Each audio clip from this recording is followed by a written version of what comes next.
হাঁপাচ্ছি তার কারণ একটা 1.2 কিলোমিটার্সের হাইক, তাই তো অরণ্যদা?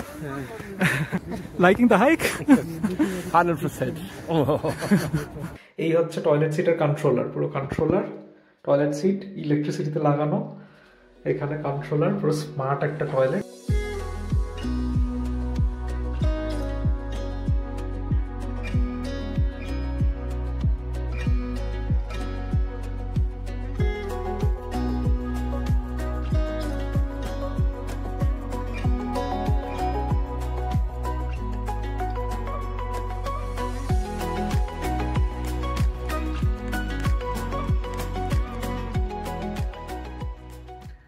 হে এভরিওয়ান, আমি Anjan, welcome back to my channel, welcome to a new video.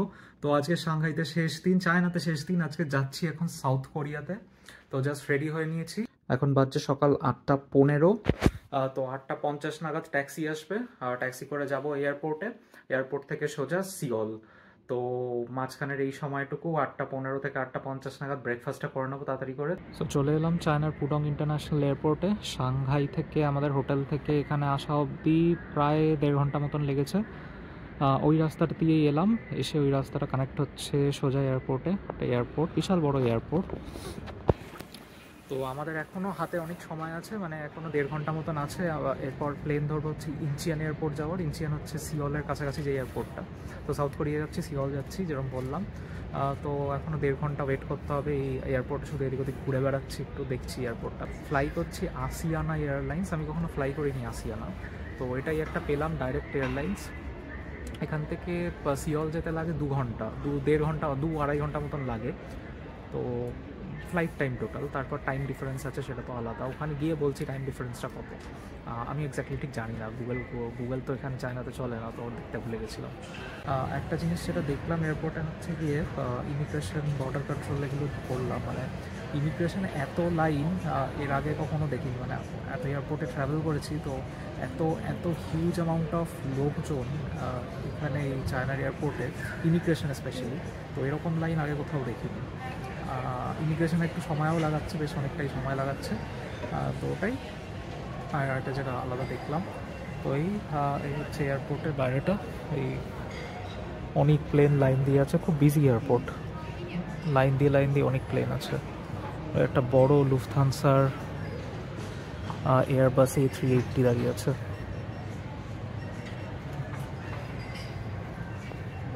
হচ্ছে এয়ারপোর্ট, নিউ ইয়ারের জন্য সাজিয়েছে, মানে চাইনিজ নিউ ইয়ারের জন্য এই পেপার ল্যান্টার্নগুলো দিয়ে সাজিয়েছে। পুরো শহরেই সাজিয়েছিল এরকম করে।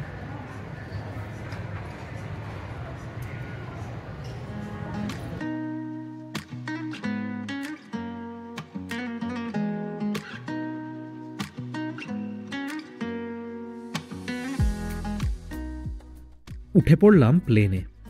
2.5 ঘন্টার ফ্লাইট হওয়া সত্ত্বেও প্লেনে কিন্তু একটা ইনফোটেনমেন্ট সিস্টেম ছিল। একটা কোরিয়ান লাঞ্চও সার্ভ করলো, আর প্রথমবার কিমচি ট্রাই করলাম। কিমচি হচ্ছে ফার্মেন্টেড ক্যাবেজ, কোরিয়ার খুব ফেমাস একটা ডিশ। ফ্লাইটের এক্সপিরিয়েন্স মোটামুটি ভালোই ছিল। অ্যান্ড ফাইনালি ইনচিয়ন এয়ারপোর্টে পৌঁছে গেলাম, আর এখান থেকেই সোজা চলে এলাম সিওলে, আমাদের হোটেলে। আমাদের হোটেল ছিল সিওলে গ্ল্যাড হোটেল। ঘড়িতে টাইমটা ঠিক করে নিয়েছি, 7:20। চলে এসেছি সাউথ কোরিয়াতে সিওলের হোটেলে। তো জাস্ট এয়ারপোর্ট থেকে ডাইরেক্টলি চলে এলাম হোটেলে এখন। আর রুমটা দেখিয়ে নিই, জ্যাকেটও খুলিনি, এখন বেরোবো ডিনার করতে। তার আগে তোমাদের একটা রুম ট্যুর করিয়ে দিই। তো এই হচ্ছে বেসিক রুম। এটা ছোট রুম, এটা সাংহাইয়ের মতন অত বড় রুম না। এই হচ্ছে এখানে একটা বেসিন আছে, মানে এই জিনিসগুলো বেশ অন্য রকমের। এটা হচ্ছে কল অপারেট করার জন্য, ঠান্ডা জল গরম জল, এটা বেশ অন্য রকমের দেখতে। এখানে টয়লেট্রিজ দিয়েছে বেসিক। এখানে একটা ড্রায়ার আছে। আর এই হচ্ছে রুম।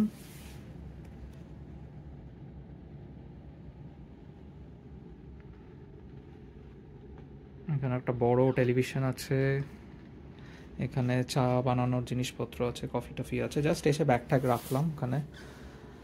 একটা স্টাডি টেবিল আছে এখানে, হচ্ছে এটা খাটে রাখলে খাট পরিষ্কার করবে না, বেসিক জিনিস। আর এই বাইরে থেকে ভিউ হচ্ছে সুন্দর সিওলের ভিউ।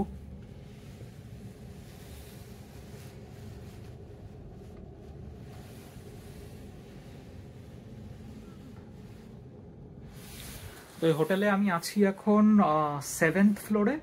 এই হোটেলের নাম গ্ল্যাড হোটেল। তো ভালোই মোটামুটি হোটেল রুম, এখানে একটা ক্লজেটও আছে সুন্দর। এই হোটেলের সব থেকে ইন্টারেস্টিং পার্ট হচ্ছে হোটেলের টয়লেটটা। একটা খুব ডিটেল রিভিউ দেবো তোমাদের হোটেলের টয়লেটের। আমি এইরকম টয়লেটের ভিডিও দেখেছি, জাপানিজ টয়লেট যেরকম হয় সেটারই ভিডিও দেখেছি আমি জানতাম না কোরিয়াতেও এরকম টয়লেট আছে। তো দাঁড়াও তোমাদের দেখাই টয়লেটটা। এইটা হচ্ছে টয়লেটটা, এখানে একটা শাওয়ার ক্লজেট আছে, আর এই হচ্ছে টয়লেটের কন্ট্রোলস। এখানে সব কোরিয়ান ভাষায় লেখা আছে, আমি নিজেও পড়িনি এখনো, যেহেতু এক্ষুনি এলাম আমি হোটেলে। তো ওইগুলো পড়ে বুঝবো, বুঝে তারপর তোমাদের এই পুরো কনসোলটার একটা ডিটেল রিভিউ দেবো। এরপর আমরা ডিনার করতে বেরোলাম। রাত্রিবেলার সিওল কিন্তু খুব সুন্দর দেখতে।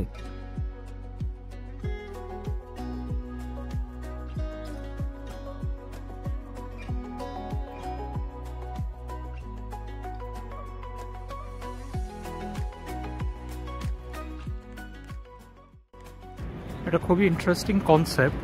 এই হচ্ছে অফিস বিল্ডিং, এই গোটা অফিস বিল্ডিং, আর অফিস বিল্ডিং এর ঠিক পাশেই এখানে এন্ট্রেন্স আছে একটা। এটা হচ্ছে মাটির নিচে যাওয়ার এন্ট্রেন্স, আর মাটির নিচে হচ্ছে গিয়ে 5টা ফ্লোরের শপিং মল, মাটির নিচেই পুরো নিচটাতে, আর ওপরে অফিস।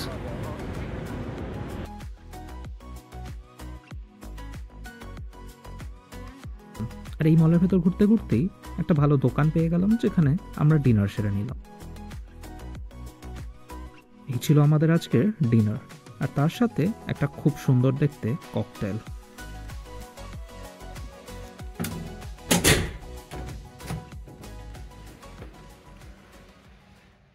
সো এই হচ্ছে টয়লেট সিটের ব্যাপারে এবার ডিটেলে একটু বলি। আমি নিজে এখন দেখলাম, ভালো করে পড়াশোনা করলাম, এখানে সব টয়লেট সিটের ম্যানুয়াল দেওয়া আছে কিভাবে অপারেট করতে হয়, এটা গুগল ট্রান্সলেট করলাম, কোরিয়ান ভাষায় লেখা আছে। এই হচ্ছে টয়লেট সিটের কন্ট্রোলার, পুরো কন্ট্রোলার, টয়লেট সিট ইলেকট্রিসিটিতে লাগানো, এখানে কন্ট্রোলার, পুরো স্মার্ট একটা টয়লেট, এখান থেকে বার করা যায়, এটা একটা ম্যাগনেটিক হোল্ডার টাইপের। তো এখানে আমি ফাংশনগুলো তোমাদের একটু ডিটেলে বলে দিই। প্রথমেই হচ্ছে সিটটা তুললে এ হচ্ছে টয়লেট সিট, এটা তো সিটের টেম্পারেচার এখান থেকে বাড়ানো কমানো যাবে। এখানে হচ্ছে তুমি সিটের টেম্পারেচার সিলেক্ট করতে পারবে, টয়লেট সিটের কত টেম্পারেচার হবে, গরম থাকবে, এখন গরম আছে। এখান দিয়ে হচ্ছে ড্রায়ারের টেম্পারেচার সিলেক্ট করা যায়। ড্রায়ার মানে এখান দিয়ে জল আসবে, তো এখানে হচ্ছে জল আসার নজেল, আর সেই জলটা শুকানোর জন্য এটা হচ্ছে ড্রায়ার। তো ড্রায়ারের কীরকম টেম্পারেচার সেটা এখান দিয়ে সেট করতে পারবে, আর সেই জলের টেম্পারেচার কীরকম হবে সেটাও এখান দিয়ে সেট করতে পারবে, এখান দিয়ে যে নজেল দিয়ে জল বেরোবে পরিষ্কার করার জন্য। এখানে এনার্জি সেভিং ডিওডোরাইজার, এটা মানে গন্ধ থাকবে না, গন্ধ চলে যাবে। অটো ফ্লাশ মানে অটোমেটিক্যালি ফ্লাশ হবে। ওয়াটার প্রেশার সিলেক্ট করা যায় এখান থেকে, মানে পরিষ্কার হওয়ার জল বেরোবে সেটার প্রেশার কীরকম থাকবে, তারপর সেই নজেলটা ডান দিক বা দিক করা যাবে, এখান দিয়ে ফ্লাশ কমানো বাড়ানো যাবে। এখানে অটো চাইল্ড একটা আছে, নজেল ক্লিন মানে যেই নজেলটা পরিষ্কার করা নিজে থেকে পরিষ্কার করতে পারবে এটা চাপলে। এখানে হচ্ছে পরিষ্কার করার এটা সুইচ, এটা চাপলে পরিষ্কার হয়ে যাবে, এটা চাপলে বন্ধ হবে। এটা হচ্ছে নড়ানোর জন্য, এদিক ওদিক করার জন্য অন্য রকমের একটা পরিষ্কারের মোড আর কি। আর এটা হচ্ছে ড্রায়ারের সুইচ। তো কত স্মার্ট একটা টয়লেট। পরের দিনটা ছিল সানডে। একটু দেরি করেই ঘুম থেকে উঠেছিলাম। অফিসের কিছু কলিগসদের সাথেই বেরিয়ে পড়েছিলাম লাঞ্চ করতে। লাঞ্চ করলাম একটা লোকাল কোরিয়ান রেস্টুরেন্টে। প্রচুর খাওয়া দাওয়া নেওয়া হয়েছিল, আর কোরিয়াতে কিন্তু সবাই স্টিলের চপস্টিক্স দিয়ে খায়। আমি ট্রাই করেছিলাম বিবিমবাপ। বিবিম মানে মিক্সিং, বাপ মানে রাইস। র মিট, র এগ আর রাইস দিয়ে মিশিয়ে একটা খুব সুন্দর খাবার ছিল। শুনতে খারাপ লাগলেও খেতে কিন্তু বেশ ভালোই ছিল। খাওয়া দাওয়া সেরে সবাই মিলে একটু সাইট সিইং করতে বেরোলাম। চলে এলাম সিওলের খুব ফেমাস জায়গায়, নামজান টাওয়ারে হাইক করতে। হাঁপাচ্ছি তার কারণ এটা 1.2 কিলোমিটার্সের হাইক, তাই তো অরণ্যদা? 1.2 কিলোমিটার একটা এরকম সিঁড়ি, এই সিঁড়ি দিয়ে ওপরে উঠছি আমরা। উঠছি সাউথ কোরিয়ার সব থেকে উঁচু জায়গায়, নামজান টাওয়ার, রাইট? তো সোলের সবচেয়ে উঁচু, সোলের সব থেকে উঁচু, সরি। তো এটা হচ্ছে জাস্ট ভিউইং পারপাসের জন্য বানানো। Multi-purpose tower, হ্যাঁ হ্যাঁ, mostly as a landmark of the city, যাতে লোকে এসে উপর থেকে শহরটাকে দেখতে পারে আনঅবস্ট্রাক্টেড, আর ওই এয়ার কোয়ালিটি মনিটরিং। খুব সুন্দর জায়গা, কিন্তু পরিষ্কার হাওয়া, কিন্তু অনেকটা হাই। অনেকটা উঁচু, নিচে গাড়ি অনেকটা নিচে ছেড়ে দিল, বাকিটা সিঁড়ি। স্লোপিং থাকলে তাও ঠিক ছিল, কিন্তু সিঁড়ি প্রায় 1.2 কিলোমিটার না, তা অনেকটা। উঠছি, কিন্তু এই সারাক্ষণ হোটেল আর রেস্টুরেন্টের বাইরে খারাপ লাগছে না ব্যাপারটা। আর মানে এই পুরো সপ্তাহটাই তাই গেল সাংহাইতে। এই হচ্ছে সিটির view.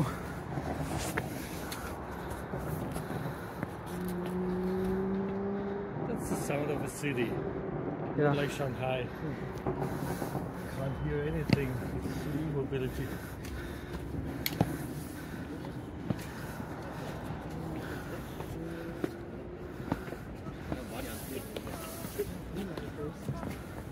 That's Detlef. Liking the hike? 100%. Oh.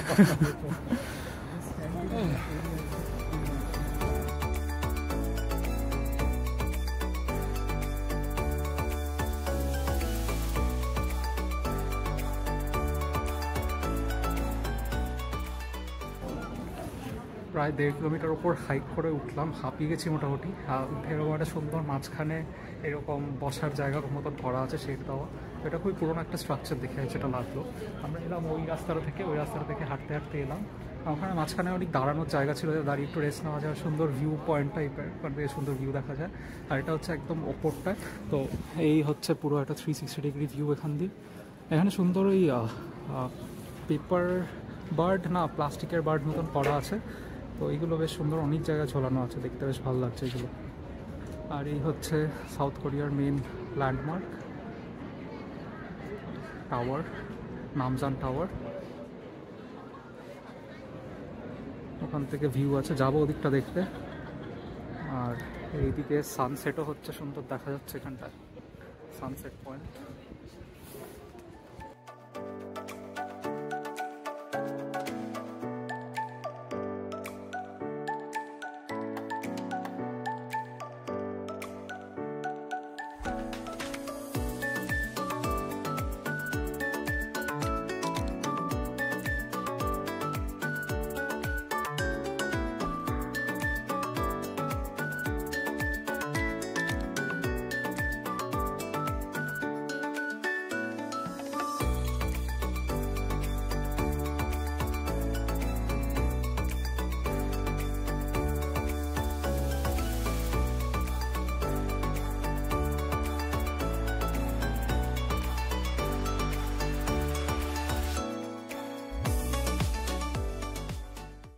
এই পেছনে হচ্ছে এটা সোল টাওয়ার, জাস্ট ওই টাওয়ারের ওপরের আশেপাশে যেই ঘোরার একটা জায়গা মতন আছে ওখানে আছি। এখানে রেস্টুরেন্ট আছে, ক্যাফেস আছে। আমি একটা কফি নিয়েছি ওপরে, মোটামুটি ঠান্ডা আছে, তাই ঠান্ডার মধ্যে একটু টুপিটা পরে নিলাম। তো এই ব্যাপারটা আমি যেটা শুনলাম সেটা হচ্ছে গিয়ে, মানে এটা কে ড্রামার জন্য খুব পপুলার একটা জায়গা। অনেক কে ড্রামা নিয়ে এখানে সুন্দর সুন্দর এই জিনিসগুলো করা আছে। অনেক লাভ লক্স আছে, প্রচুর লাভ লক্স এই পুরো এরিয়াটা জুড়েই। এখানে ওইটা হচ্ছে এক্সট্রিম এন্ড, ওইখানটা এক্সট্রিম এন্ড, ওখান দিয়ে পুরো দেখা যায় ওই শহরের ওইদিকে হচ্ছে সানসেট হচ্ছে। আর এই হচ্ছে সোল টাওয়ার, এখানে একটা ডাইনিং প্লেস আছে। তো ভালোই লাগছে মোটামুটি ঘুরে। এটা আমি যেটা দেখলাম সেটা হচ্ছে কে ড্রামা যারা দেখে তাদের জন্য, তারা খুব মজা হবে এখানে। অনেক দেখলাম অনেক কে ড্রামা ইনফ্লুয়েন্স জিনিসপত্র। আমি অত কে ড্রামা দেখি না, তাই আমি জানি না ব্যাপারটা, মানে এই জায়গাটার ব্যাপারে তো বলতে পারবো অনেক করে। কিন্তু বেশ সুন্দর, মানে অনেক লাভ লক্স আছে, প্রচুর কাপলস ঘুরে বেড়াচ্ছে, তো ভালো লাগলো দেখে। ওইটা হচ্ছে সোল টাওয়ারের ওপরের ডেকটা, ওখান দিয়ে দেখে নামলাম নিচে। আর এইখানটায় হচ্ছে প্রথম এসে উঠেছিলাম, ওই দিকটা দিয়ে এলাম, এসে এই জায়গাটায় উঠেছিলাম। এখানে সুন্দর এই পেপার বোর্ড যেগুলো ছিল সেগুলোতে লাইট জ্বলছে, বেশ সুন্দর দেখতে লাগছে। এই হচ্ছে পুরো এরিয়াটা। ওইখান দিয়ে হচ্ছে সোল টাওয়ার ঢোকার একটা এন্ট্রেন্স আছে, মানে ওই টাওয়ারের ওপর ওঠার এন্ট্রেন্স আছে।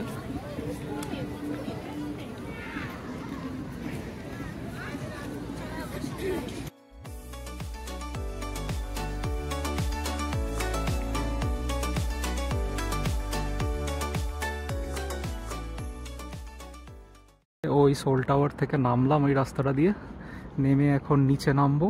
ওইদিকে নেমে ওইখানে হচ্ছে গিয়ে মেন গাড়ির জায়গা, ট্যাক্সি আসবে, ওখানটায় যাব। তো খুব সুন্দর লাগছে এখন সন্ধেবেলায়, বেশ আস্তে আস্তে লাইট জ্বলছে, সূর্যের আলো একটুখানি আছে, ওদিকটায় সানসেট হলো একটুখানি দেখলাম।